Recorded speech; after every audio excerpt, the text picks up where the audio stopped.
know that feeling when you have just finished a really long, incredibly heavy week? Oh, absolutely. Right, like the screen of your laptop is finally dark, the lid is closed, Yeah.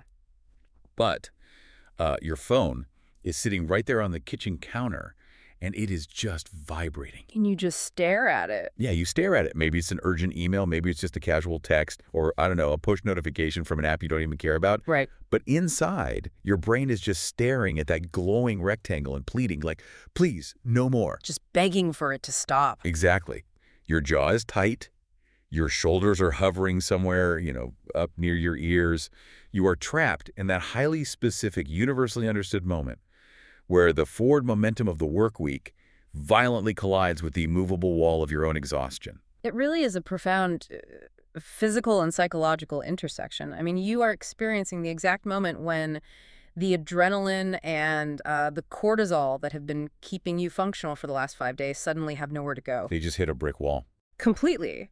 You have stopped moving, but your nervous system has not. So it's this state of profound mismatch between your external environment, which is now supposedly safe and quiet. Right, you're at home. Right, you're at home, but your internal environment is still bracing for the next emergency. Well, welcome to this deep dive. We are completely focused today on that specific Friday evening post-work feeling. The crash. The crash, yeah. But this isn't a conversation about how to optimize your weekend so you can be a better worker on Monday. Today is emphatically not about being productive. No, not at all. We are exploring a dedicated step-by-step guide to genuinely relaxing after work. The mission here is to help you gracefully and effectively transition from the intense ambient pressure of your workday to a place of actual self-restoration. And to achieve this transition, we are analyzing a framework that approaches this through a very specific lens, which is language. Language. Yeah, we are going to examine the psychological states behind a specific set of words.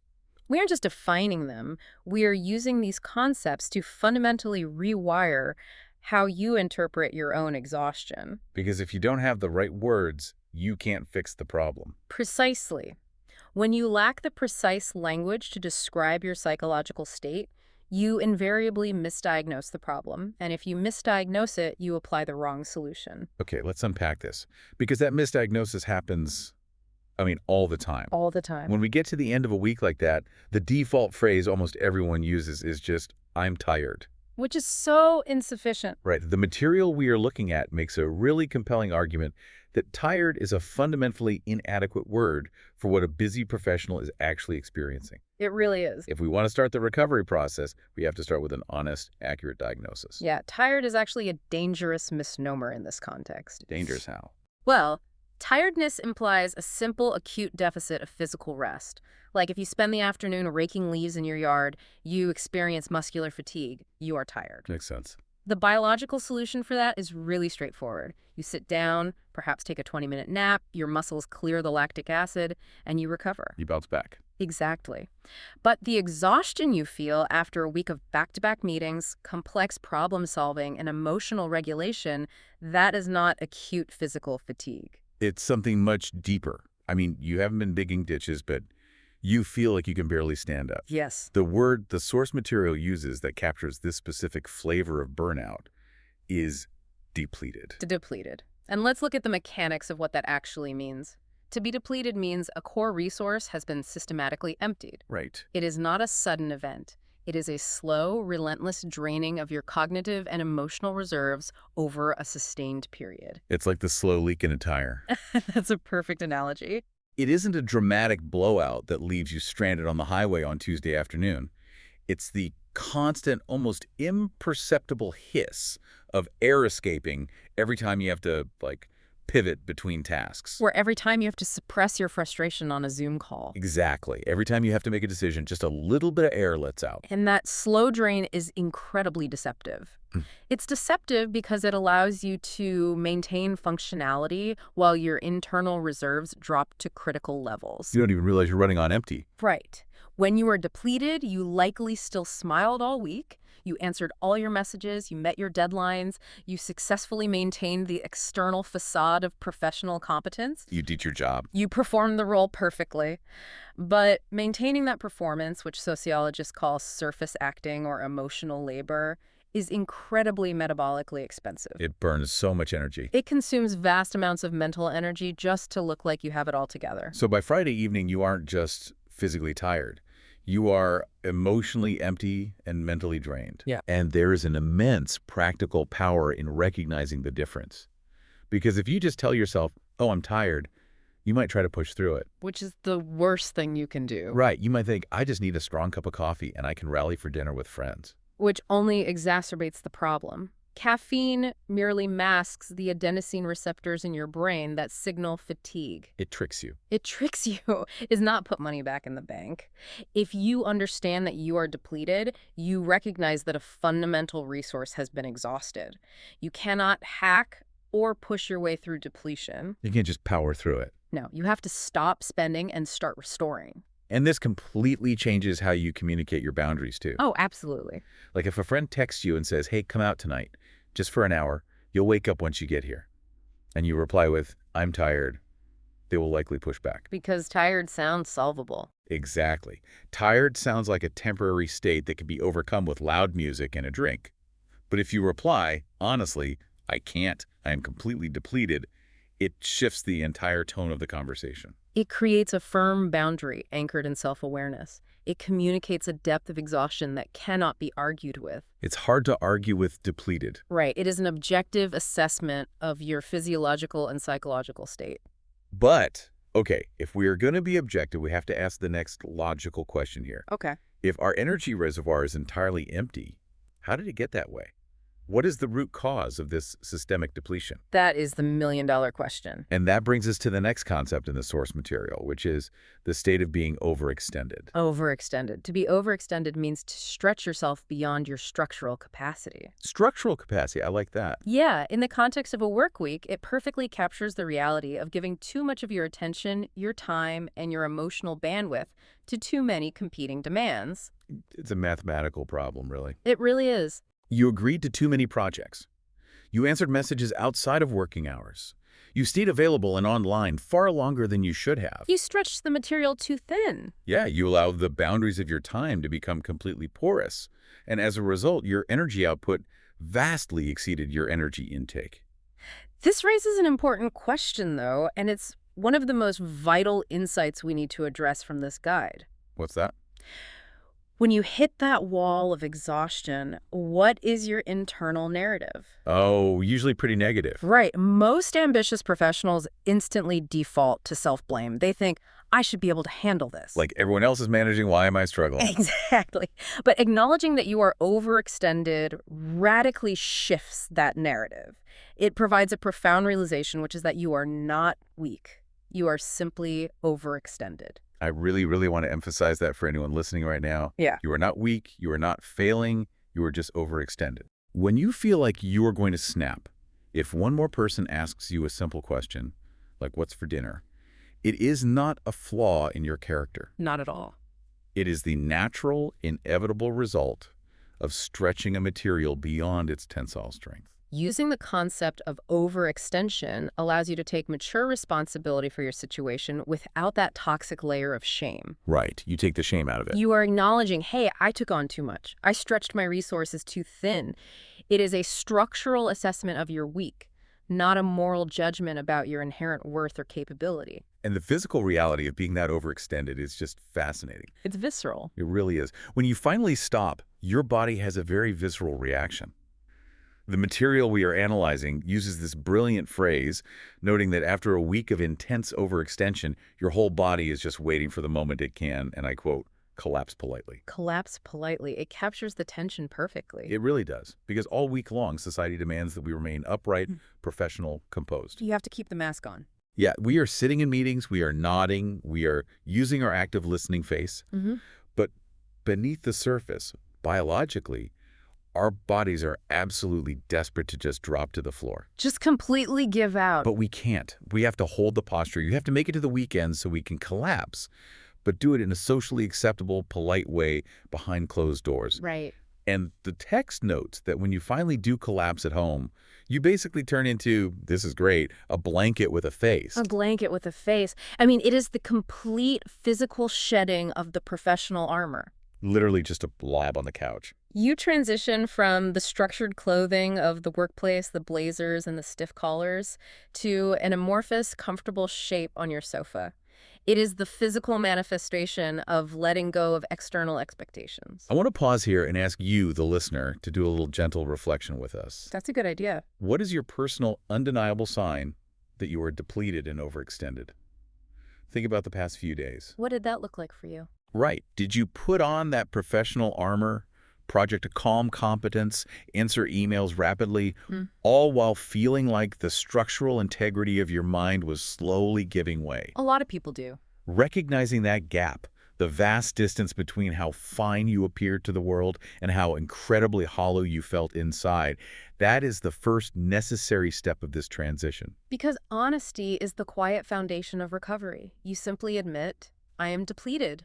I overextended myself. No guilt attached. No judgment whatsoever. It is just the diagnostic truth. However, once the diagnosis is made, the real challenge begins. Oh, yeah. Because recognizing the exhaustion does not automatically cure it. Right. You don't just walk through your front door, drop your keys in the bowl, and magically achieve a state of zen. Far from it. Your physical body may have left the office, but neurologically, your brain is still moving at maximum velocity. It's still in the boardroom. Exactly. The transition from the high-pressure environment of work to the low-pressure environment of home requires deliberate physiological intervention.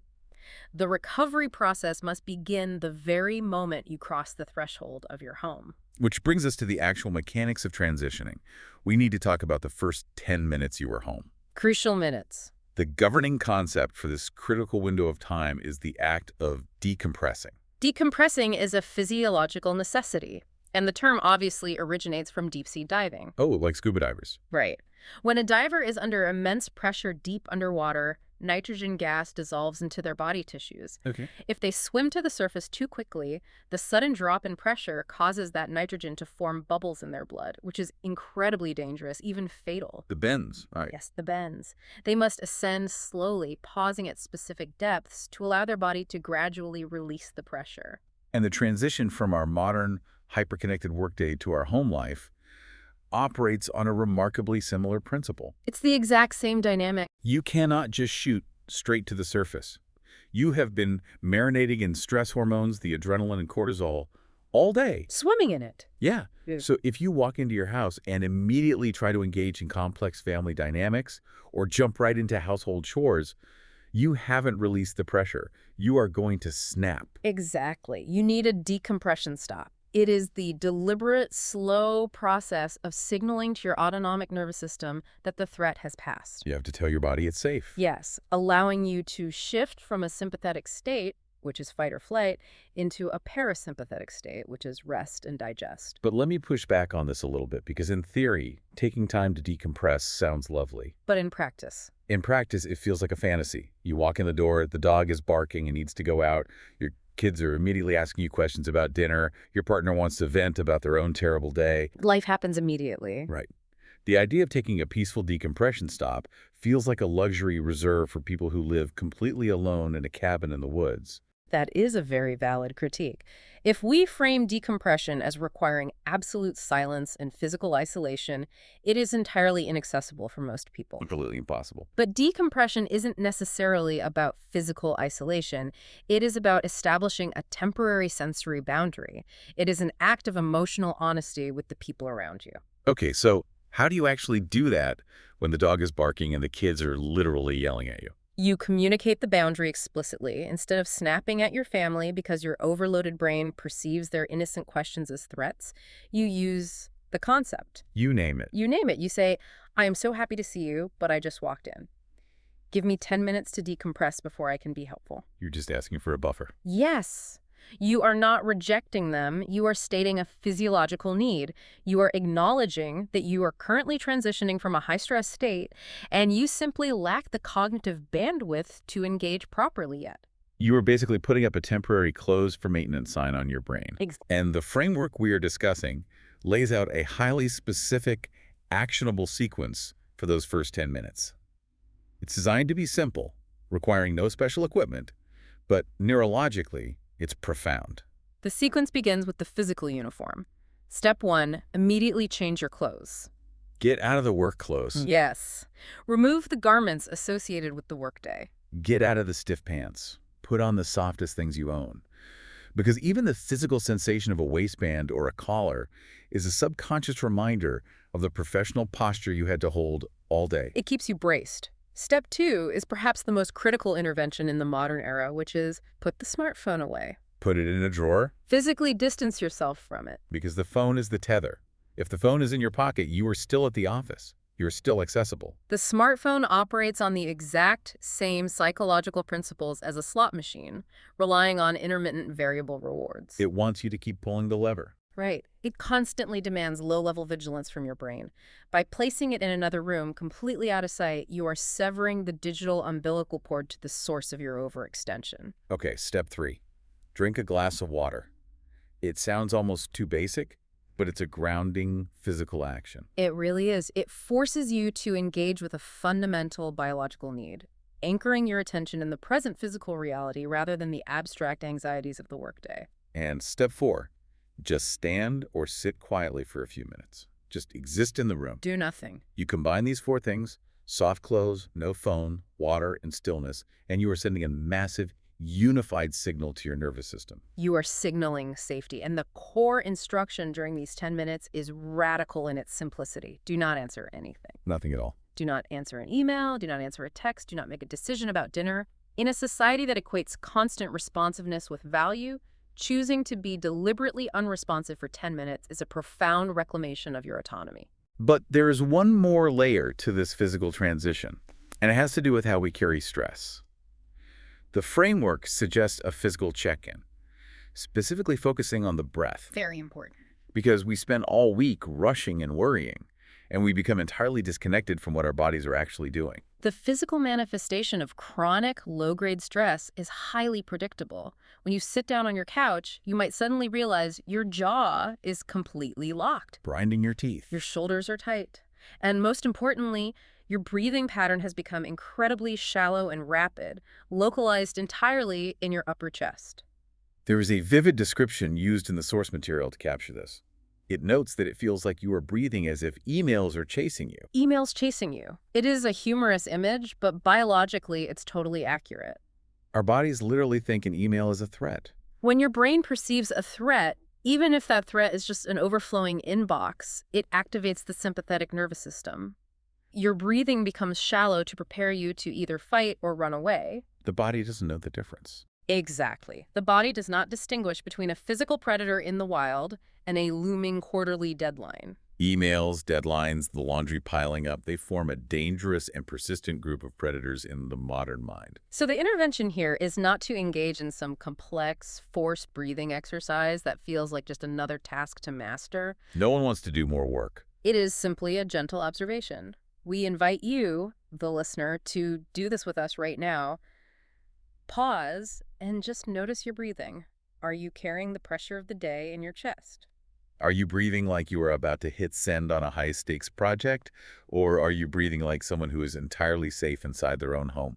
Just notice it. And the moment you consciously observe a shallow breath and deliberately decide to take one slow, deep exhale, you are engaging the vagus nerve. A vagus nerve. Yes, this is the primary component of the parasympathetic nervous system. That single, long exhale acts as a neurological brake pedal. It slows everything down. It physically slows the heart rate and signals to the amygdala that the immediate threat has passed. Okay, but I have to bring up a major hurdle here, because I've tried this. I've put the phone away, I've changed my clothes, I've taken the deep breath. My body successfully stops moving. But the moment my physical body gets quiet, my brain completely rebels. Oh, yes. The silence doesn't feel peaceful. It feels incredibly loud. Suddenly, I'm thinking about the email I forgot to send, the presentation I have on Tuesday, the fact that the car needs an oil change. The stillness just exposes all the anxiety. What you are experiencing there is the exposure of cognitive load. Your physical body has crossed the threshold into the home, but your mind is still pacing the halls of the office. It hasn't left the building. Exactly. This is why decompression cannot solely be physical. Which perfectly transitions us to the next critical phase, which is the mental sweep. Yes, the mental sweep. You cannot truly rest if your mind is still actively managing inventory. We have to address what the framework calls mental clutter. Mental clutter is a highly accurate descriptor. Imagine the physical desk in your office covered in loose papers, sticky notes, half-finished reports, and unopened mail. A total mess. Right. Mental clutter is the exact equivalent, but it exists entirely within your working memory. It's like having 85 tabs open in your brain's browser. That's a great way to put it. It's the persistent worries, the random reminders, the open loops, and it creates a severe disconnect. On the outside, you are sitting on the couch doing nothing, but internally, your cognitive CPU is running at, like, 98% capacity. And this phenomenon is deeply rooted in psychology, specifically something known as the Zeigarnik effect. The Zeigarnik effect. Yes. In the 1920s, a psychologist named Bluma Zeigarnik observed that waiters in a cafe could remember incredibly complex unpaid orders perfectly. Okay. But the moment the bill was paid, they instantly forgot what the customers had eaten. Because the brain holds on to incomplete tasks. Exactly. Unfinished tasks create cognitive tension. Your brain prioritizes uncompleted actions and keeps them active in your conscious awareness to ensure you finish them. It won't let you forget. Right. If a task is complete, the brain discards it. If it is incomplete, it loops continuously. And this explains a highly relatable scenario from the source material that constantly ruins our attempts to relax. The toothpaste. The toothpaste. You finally get the house quiet, you sit down, you close your eyes, you are just starting to decompress, and suddenly your brain violently interrupts and yells, "We are out of toothpaste." Toothpaste, the forgotten email, the unpaid bill. It doesn't matter how mundane the item is. A brain treats it all like an emergency. Yes. If it is an open loop, the Zeigarnik effect dictates that your brain will wait for the first quiet moment to remind you of it. This completely sabotages your transition into rest. So how do we close the loops without actually getting up and doing the work? I mean, how do we clear the mental clutter if we are supposed to be relaxing? The most effective method is an act of cognitive offloading. You must write it down. Just a simple brain dump. It sounds almost insultingly simple, but the neurology behind it is rock solid. By transferring the mental list from your working memory onto a physical piece of paper. Or a digital note, right? Yes, or a digital note, provided you don't get distracted by other apps. But by writing it down, you are satisfying the brain's need to keep the task active. You are literally giving your brain permission to stop holding the information. You are saying, you don't have to keep yelling at me about the toothpaste. The piece of paper is holding that thought now. Exactly. You are closing the loop. And once the list is externalized, you must pair it with a very specific, deliberate cognitive boundary. What is the boundary? You look at that list and you tell yourself out loud, this does not need my attention tonight. This does not need my attention tonight. Yeah. That is such a powerful phrase. It really is. It is an act of profound self-kindness. You aren't pretending the tasks don't exist. You aren't being irresponsible. You are just deliberately delaying your engagement with them. And if we connect this to the bigger picture, clearing mental clutter isn't just a matter of organization. It is fundamentally about confronting the underlying guilt that so many professionals experience the moment they stop working. Oh, the guilt is huge. There is a pervasive, almost toxic cultural narrative that equates doing nothing with a moral failing. Yes. We have internalized the idea that if we aren't producing, optimizing, or checking things off a list, we are being lazy. And that guilt actively prevents decompression. Guilt is a secondary emotion here, but it is highly destructive to the rest process. If you physically sit down to rest, but you feel guilty about not being productive, your mind will deliberately generate mental clutter. It sabotages you on purpose. It will remind you of chores and emails, specifically to alleviate the guilt by making you feel like you are still, on some level, working. Wow, it keeps the tabs open to justify your existence. Which is why we have to establish an absolute non-negotiable mandate for the evening, which is zero guilt. Zero guilt. Rest is not a reward for completing all your tasks, because realistically, the tasks are never entirely complete. There's always another email. Always. Rest is a biological and psychological imperative. It is a functional requirement for human sustainability. Here's where it gets really interesting, though. True relaxation isn't just resting the physical body. It is giving your mind explicit permission to stop performing. That is a crucial distinction. Much of our mental activity isn't actual problem solving. It is the performance of diligence. The performance of diligence. Yes. We worry about work while we are at home, not because it solves anything, but because worrying makes us feel responsible. It's like we are trying to prove to an invisible boss that we care. Exactly. But it's one thing to close the physical laptop. It is an entirely different level of mastery to mentally clock out. To confidently say, I am no longer responsible for solving problems today. the factory is closed. But once you achieve that, once you offload the mental clutter onto paper, set the boundary, and actively discard the guilt, you experience a profound shift. You create empty space in your mind. The messy desk is finally swept clean. Yeah. The noise stops. Yes. However, that empty space cannot just be left as a void. Right. A void is uncomfortable. Nature abhors a vacuum, and so does the human mind. The space must be filled, but it must be filled with something incredibly gentle. Which brings us to the fourth phase of our evening, restoration. Refilling the well without adding any new pressure. We have stopped the bleeding, we have calmed the nervous system, and we have cleared the mental deck. We've done the prep work. Now it is time to actively bring energy back into the system. And the word the source uses to define this process is replenish. Replenish. It is essential to contrast this word with the term we usually use, which is recharge. I say recharge all the time. We all do. But the distinction between the two reveals a lot about how we view ourselves. Recharge is such a mechanical word. It's what you do to a lithium-ion battery. You plug it into the wall and the electricity just flows in. It implies a fast, efficient, utilitarian transfer of energy.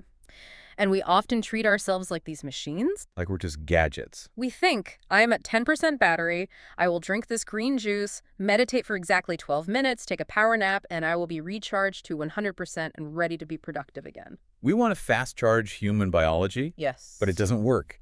The framework we are exploring pushes back on this intensely, stating very clearly, your soul is not a power bank. It is a vital rejection of the optimization mindset. You are a biological organism, not a piece of consumer electronics. We aren't iPhones. No, you operate on circadian rhythms, hormonal cycles, and emotional bandwidth. The word replenish respects this organic nature. To replenish means to refill a vessel slowly. It feels softer, warmer, and inherently more human. When you say, I need to recharge, it sounds like a chore. When you say, I need to replenish, it sounds like care. That's a beautiful way to phrase it. So how do we practically replenish the well? Because I think a lot of people fall into a trap here. We think restorative rest has to be this highly curated aesthetic experience. Oh, the performative self-care trap. The Instagram trap. Exactly.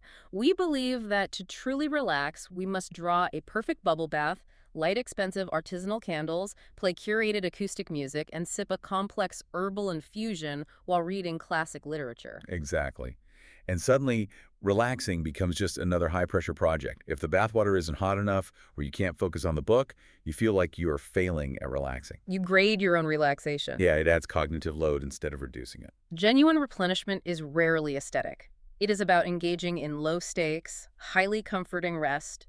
It is about sensory soothing without any performance metric. The examples provided for this in our source are so beautifully grounded. Taking a warm shower just to feel the water, not as a beauty routine. Putting on clean, incredibly soft clothes. Sitting alone in a room for 10 minutes with absolutely zero agenda. Listening to a song you have loved for 20 years. Or, the most evocative example from the text, eating toast in old pajamas. I love that one. Toast in old pajamas is the absolute antithesis of performative self-care. You're definitely not posting a picture of that on social media. And that is precisely why it is so effective.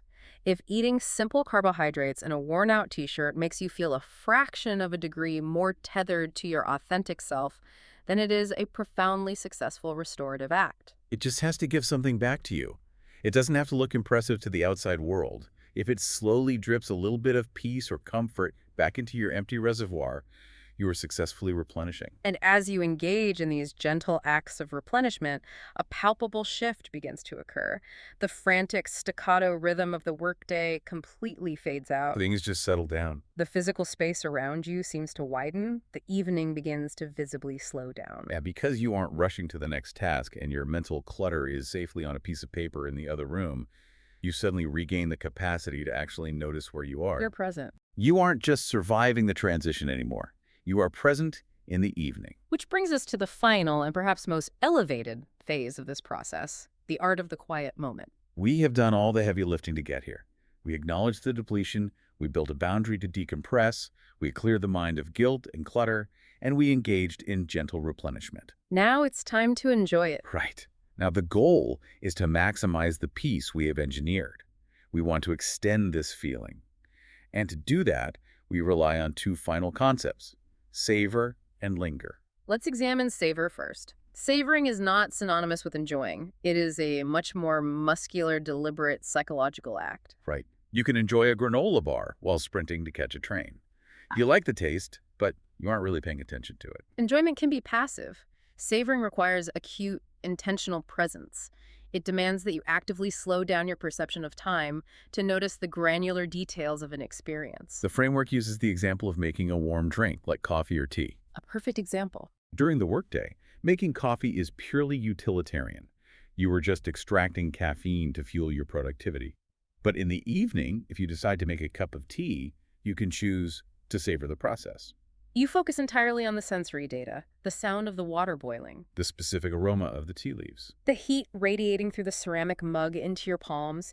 You are narrowing your entire universe of attention down to this single, quiet activity. It elevates a mundane, everyday task into a restorative ritual.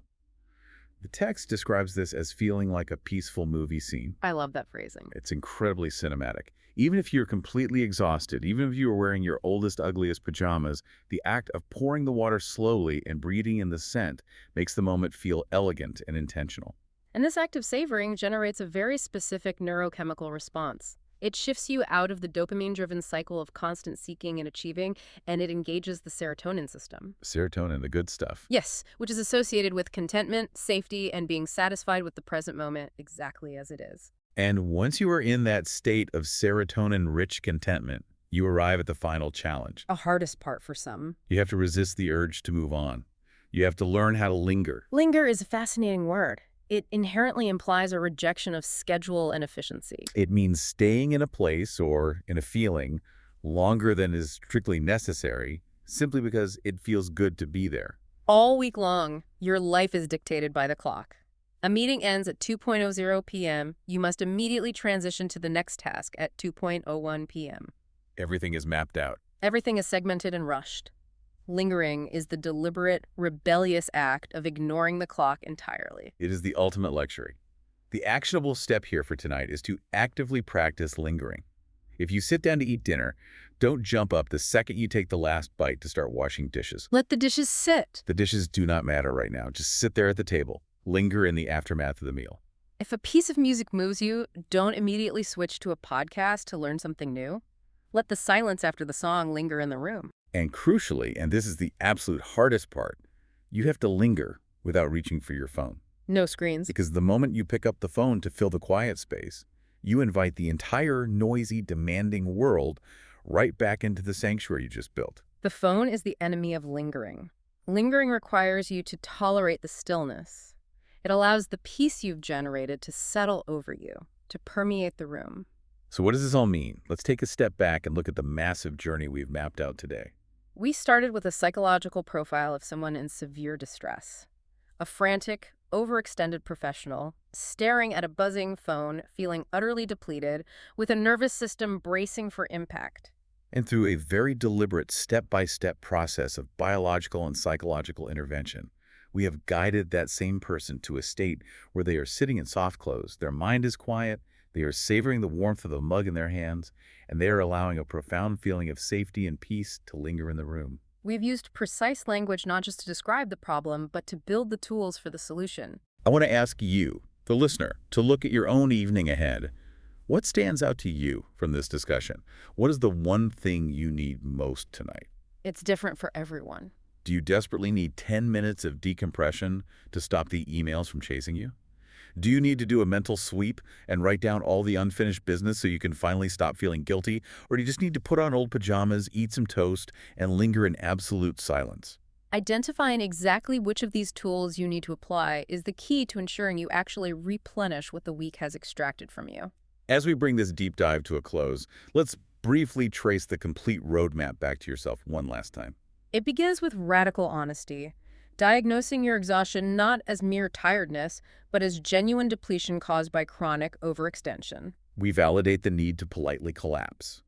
Then we implement the physical boundary, the 10-minute decompression stop, soft close, phone away, no answering anything, and a single deliberate exhale to engage the vagus nerve. Once the body is calm, we address the mind.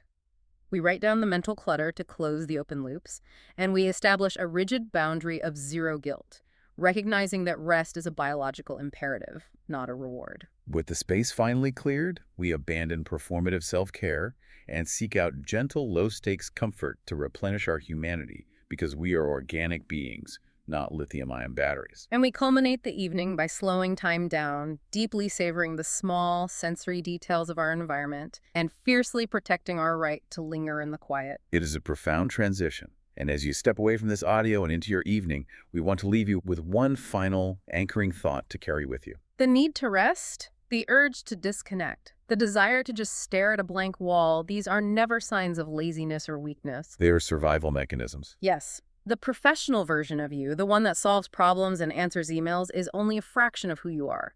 The exhausted, quiet version of you, the blanket with a face, is your actual biological self pleading for recovery. It just wants to heal. Rest is the serious, necessary work of returning to who you are when the pressure is finally off. So, your ultimate instruction for tonight is incredibly simple.